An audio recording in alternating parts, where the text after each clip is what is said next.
Assalamualaikum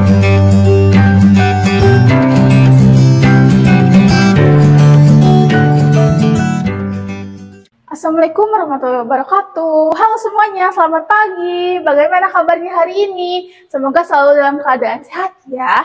Sebelumnya perkenalkan, nama saya Lutfi. Di sini saya akan ikut belajar bersama teman-teman semua pada mata pelajaran prakarya. Nah, pada hari ini kita akan belajar modul 15 dengan judul Renggani Si Eta Manis dan akan membahas unit 2 yaitu limbah jadi berkah. Nah, apakah kalian tahu abon? Betul, abon adalah salah satu produk makanan yang terbuat dari serat daging hewan. Penampilannya biasanya berwarna coklat terang hingga kehitam-hitaman karena dibumbui oleh kecap. Nah, abon tampak seperti serat-serat kapas karena didominasi oleh serat-serat otot yang mengering. Nah, karena kering dan nyaris tak memiliki sisa kadar air, abon biasanya awet disimpan berminggu-minggu hingga berbulan-bulan dalam kemasan yang kedap udara.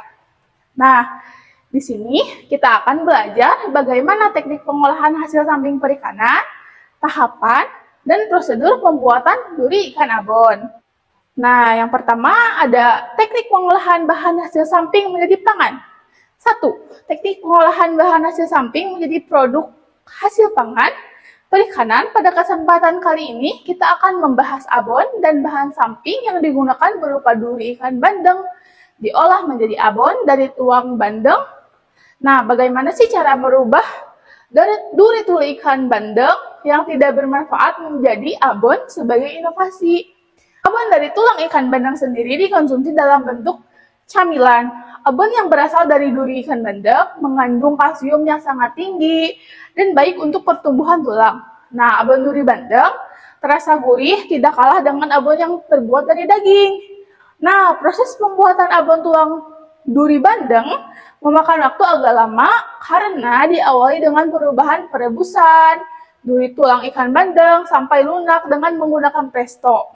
Duri bandeng sebenarnya adalah tulang dari bandeng yang mengganggu pada ikan saat dikonsumsi. Nah, abon tulang ikan bandeng juga merupakan pemanfaatan hasil samping yang dimanfaatkan dengan diolah melalui perebusan, pelunakan menggunakan presto, kemudian digoreng dengan menambahkan bumbu-bumbu tertentu. Nah, produk olahan ini mempunyai tekstur yang halus dan lembut, rasanya juga aromanya yang khas. Varian dari abon duri tulang bandeng adalah rasa manis, rasa original, dan rasa pedas. Yang kedua, ada teknik pengolahan bahan hasil samping menjadi produk pangan hasil peternakan. Pemanfaatan hasil samping dari peternakan menjadi bahan pangan yang sering dijumpai di masyarakat berupa kulit atau rambak. Nah, kulit hewan yang sering digunakan untuk pembuatan kerupuk kulit yaitu sapi, kerbau, dan kambing. Kerupuk kulit ini dijadikan bahan camilan, bahkan menjadi penambah selera saat menyantap bakso, soto, mie, dan lainnya. Nah, beberapa daerah di Indonesia menjadikan kerupuk kulit ini sebagai makanan ciri khas daerahnya. Nah, apakah kalian tahu daerah mana saja yang memiliki makanan khas kerupuk kulit? Oke, lanjut. Kerupuk kulit pada dasarnya merupakan salah satu produk hewani sehingga mengandung protein tinggi. Dengan mengkonsumsi kerupuk jenis ini, kita akan memperoleh asupan protein sehingga bermanfaat untuk tubuh. Sebagai penambah sistem imun tubuh, meningkatkan massa otot, pertumbuhan serta regenerasi sel-sel tubuh, sekaligus meningkatkan pembentukan energi tubuh. Nah, proses pembuatan kerupuk kulit termasuk rumit karena melalui beberapa tahapan. Yang pertama, ada merendam kulit sapi ke dalam ember yang sudah diisi air kapur selama kurang lebih 2 hari. Nah, setelah itu dibersihkan bulu-bulu kulit sapi menggunakan pisau yang tajam hingga benar-benar bersih. Yang kedua, ada menjemur kulit sapi yang sudah direndam dalam air kapur tersebut di bawah sinar matahari langsung hingga kering. Nah, selanjutnya, kulit sapi yang sudah kering dipotong-potong sesuai selera. Paling umum, persegi panjang atau kotak-kotak kecil. Nah, yang ketiga, merebus kulit sapi yang sudah kering bersama bumbu yang telah dihaluskan seperti penyedap rasa, gula, garam, dan bawang putih hingga matang dan angkat. Kemudian jemur hingga benar-benar kering. Yang keempat, kulit sapi siap digoreng dengan beberapa tahapan. Yang pertama, goreng kerupuk rambak kering dalam minyak dengan suhu sedang dan menggunakan api kecil hingga bentuknya agak mekar. Setelah itu angkat dan tiriskan. Kedua, siapkan penggorengan untuk tahap kedua. Nah, goreng lagi kerupuk kulit tersebut dalam minyak panas dengan api besar hingga mekar. Setelah itu angkat dan tiriskan. Nah, yang kelima, diamkan dulu sampai dingin, baru kemudian kita pindahkan ke toples yang tertutup rapat. Dan yang keenam, ada kerupuk kulit sapi siap di packing dan disajikan. Nah, pembahasan yang kedua yaitu tahapan pengolahan hasil samping menjadi bahan pangan.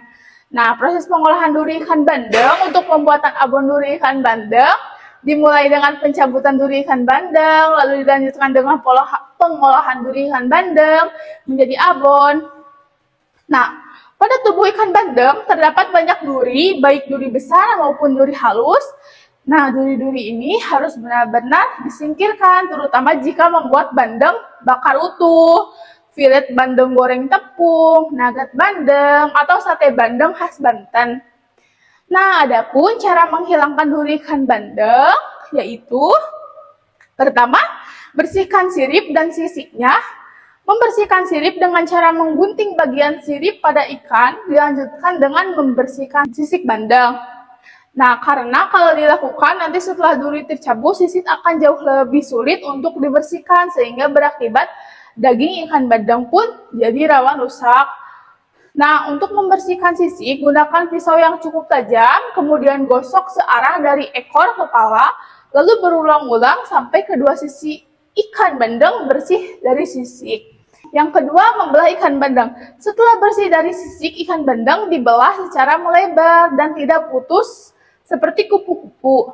Nah, harus dimulai dari pangkal ekor dan dilanjutkan dengan menyayat bagian punggung hingga kepala. Yang ketiga, buang isi perut dan insang.